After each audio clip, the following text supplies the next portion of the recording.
Joining me on the program right now is San Diego State University market lecturer Miro Copic, and we're going to talk about some of the very interesting things that are going on in the retail sector these days. Miro, thanks for joining us on the program. Thank you, George. Really, Happy to be on. really interesting time as far as retail is concerned, isn't it? Because there are a lot more choices, it seems, thanks to Amazon and other folks like that. We're really seeing the retail consumer being approached with a lot of more options than they had before. Yes, consumers are big beneficiaries of the last couple of years, and thanks in large part to Amazon, who's declared war on pretty much every retailer in the marketplace. But what it's done is it's kind of bifurcated the market. It's made certain retailers much sharper, much more consumer friendly. Best Buy was written off a couple of years ago, and it's one of the better performers of late. Sure. They've really restructured their stores to make them more consumer friendly. Walmart has upped their online game. So overall, retailers obviously are fighting for their lives, and as part of that, and you mentioned about the future of malls, they really are rethinking about the experience that consumers are going to have in store or online with any individual retailer. And very often that experience is on both sides. A lot of the retailers are saying, buy it online, come to the store, pick it up, and other things like that. They're all kind of trying to find a sweet spot in there that might work for them. And retailers have a big advantage. What they find is that still shopping online is fairly binary. I'm there to buy something, and I'm going to buy it, and I'm done. Yes. Occasionally, online retailers have done a nice job that, where they suggest, at the bottom, hey, for people who bought this, you can also buy this, or this. You don't get the impulse buy online that you do in the store. So when you go into the store to pick up a gift item for somebody during the holiday season, because you're there, you may stop in different parts of the store. You may pick up a lot of different things. And so even if you buy something online and Walmart says pick it up in store, or Target or Macy's, sure, you're going to be more likely to have an impulse buy. And with consumers, one of the most hidden things about the holiday season is in a good economic year like 2017 has been in general, sure, the personal gifting grows. Wow. So after the recession, people stopped buying for themselves during the holidays, and they just bought for family or friends.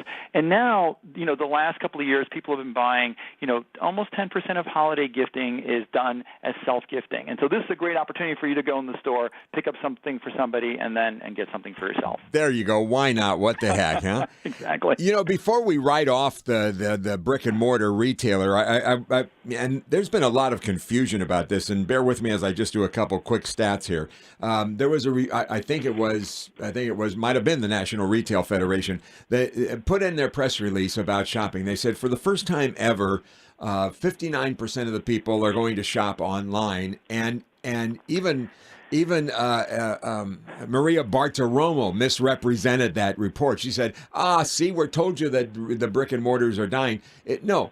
What that report said is that they're going to do some of their shopping online. And if you take a look at the about $800 billion that the NRF says we're going to spend this year, right, only about $100 billion of that is online spending. So the brick and mortar still gets the vast majority of the money. And they do, because what the report says is that more and more people, as they have smartphones, as they have good internet connections, are doing research up front. They're finding out more about products, and then they'll go in store. The National Retail Federation also said that basically you're still going to have about 115 million people going to stores on Black Friday, which is still a record in terms of total number of shoppers going to a mall or an outlet.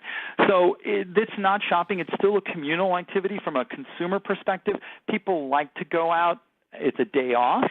So you're going to see a lot of people going into the stores. The difference is, and where this year will be one of those watershed years for online, is more people are going to have access to online, and they're going to buy, and the impulse nature where it isn't the online purchase. It's not like when you're in front of your computer. It's on your mobile device. Yeah. So if you have your wish list or something, and there's your favorite retailer says, hey, this item is on sale, and you're out and about, it's much easier to say, yes, let me buy it.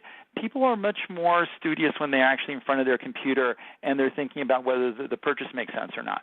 And I wonder if having that piece of technology in your hand while you're shopping, I don't know how many stores would do this, but if you said, I see you've got this priced at X, I can get it on at this other store, and you're holding up your smartphone right in front of them for this price. I wonder how many of them would react to that. They all react. Do they? And they will not let you leave and they'll price match.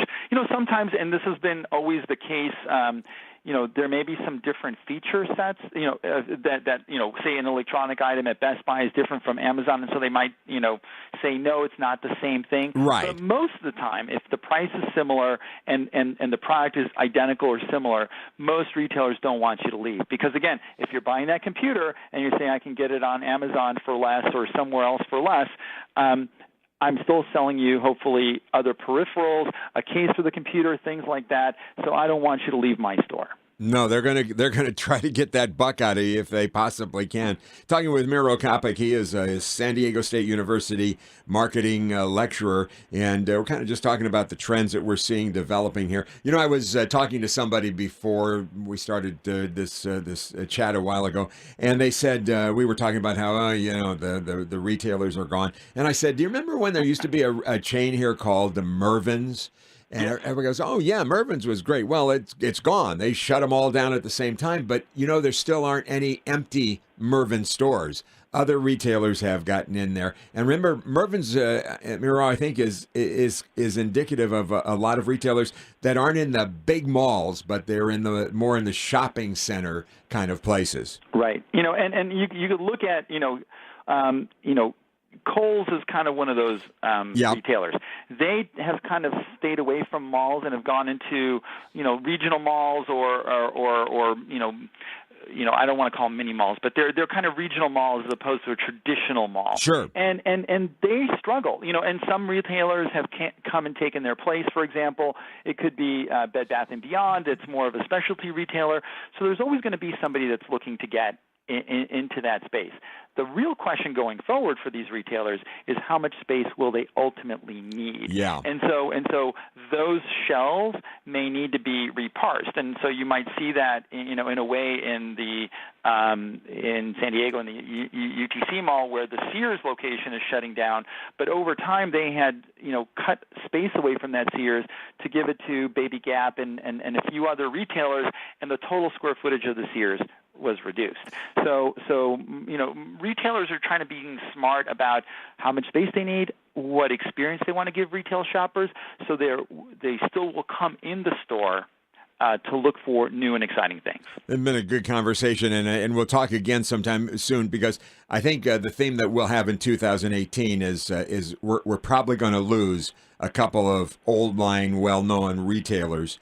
And again, that will open up a lot of space. How do we deal with that? Miro, thanks so much for being with us on the program. George, thank you. Okay, hope you had a good Thanksgiving.